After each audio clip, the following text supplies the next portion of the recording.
It's good to see you. I hope you're doing well. Today we're on lesson 4 of the 20-part series of guitar fundamentals, going from beginner guitar up to intermediate. We'll be going over everything from the early stages of guitar anatomy, components on the guitar, all the way up to music theory, scales, modes, that kind of stuff, okay? So this is part 4. This is bar chords, all right? The dreaded bar chords for the beginners.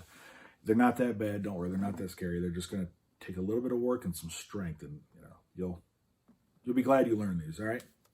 So let's get to it. All right, we're gonna work on what I like to call, there's kind of 4 bar chord types that you learn, okay? We're gonna start off on the first one, which is based off the E major pattern. And the E major, if you remember from the last lesson, looks like that. This is based off that pattern because if you were to take that E major, this nut works as where the string stops. So you've got, if you wanted to slide that up and play it, it's gonna sound really weird in Spanish, but if you were to play those same strings with these fingers and then use this finger up here to bar across, your fingers now are taking the place of that nut. You're gonna bar everything across there. That's E major, F major, F sharp, G major, A major. So what you're doing, these 3 fingers here, there's your E major. You're just gonna move them all the way up and you're using this finger as a bar. That's why it's based off the E major pattern, okay? And like I said earlier, you really need to learn the names of the strings and then start learning the names of them as they go up, memorizing those. And it'll really help you when you need to find a chord. Like if I said, play me an A major bar chord, you would know to go there because that's an A. All right. I don't want to get too deep into theory until we get to the theory part, but I'll throw some little facts and little tips on what you're actually playing. Okay. So as I said, what you're going to do with these major ones, you're going to take this index finger and you're going to bar all the way across, okay? That replaces this nut up here for the strings. But the main pattern is you're going to have a ring finger on the A string, you're going to have a little finger on the D string, and then you're going to have your middle finger 1 fret back on that G string. And that's not going to change even up here. And then your middle finger bars across. It plays all of them. When you're first beginning, if you just want to play the first 4, that's fine, and leave those and not worry about those 2. Just play the first 4. That's an A. Sounds like a. But you really want to get used to pushing them all down so you can get all those sounds in there.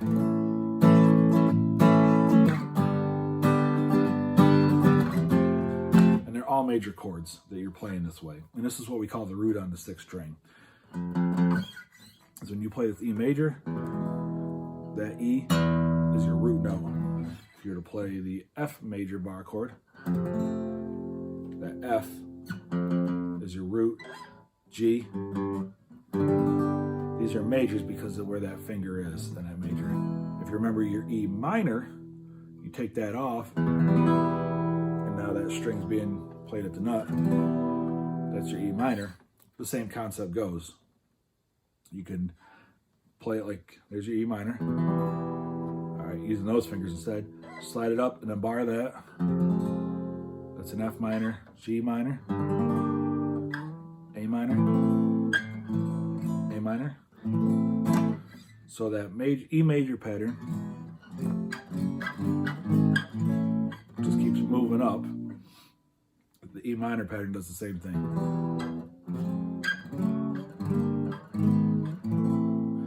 You're just putting the ring and little finger on the A and D strings, and then 2 frets back, you're going to bar all of them across. And that gives you a minor chord. And the name of the chord depends on your root. So, like I said, if you're barring at the 3rd fret, that's a G. And you play that, that's a G minor, A minor, B minor, C minor. Okay? So you can do the same thing with a root on the A string, and it's going to be a little backwards. It's not the same pattern you're going to see. So if you remember your A, remember that A major? If you wanted to slide that up, you now have to bar across all those. You don't have to worry about the low E string. You're going to use your finger to bar all these, and this becomes that new nut. It's replacing this with this. And what you typically would want to do, it's very difficult to put all three of those in that. What I like to do is you put your index finger, bar those, and then use your ring finger to bar these three here. And then don't worry about the high E at this point. And that is a major. So you're going to go from A major, B flat major, B major, C major, D major. All right.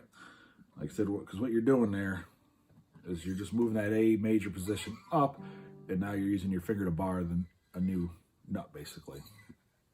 You do the same thing with the A minor. Remember, that was A major, that's A minor. If you were to play the A minor like that, using those fingers instead, and you were to slide it up and then bar, you're just going to be moving that minor up. So you're going to go from B flat minor, B minor, C minor, D minor, E minor, F minor, F sharp minor.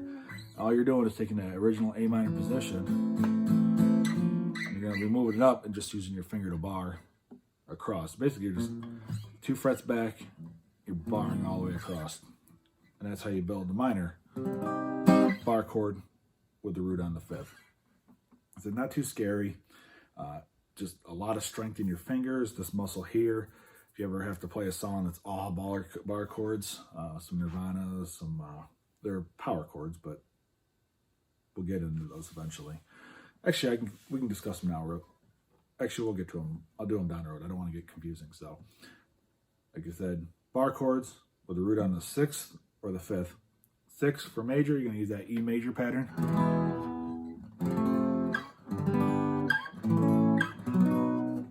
Minor would be the minor pattern. And then if you root them on the 5th string, major or minor. And that's it. That's why it's called based on the E major pattern and the E minor, A major, A minor pattern. And that's how you play bar chords, okay? I hope that helped you. We'll see you next time, and we're going to discuss some extended chords. We're going to get into those a little bit, and I look forward to seeing you.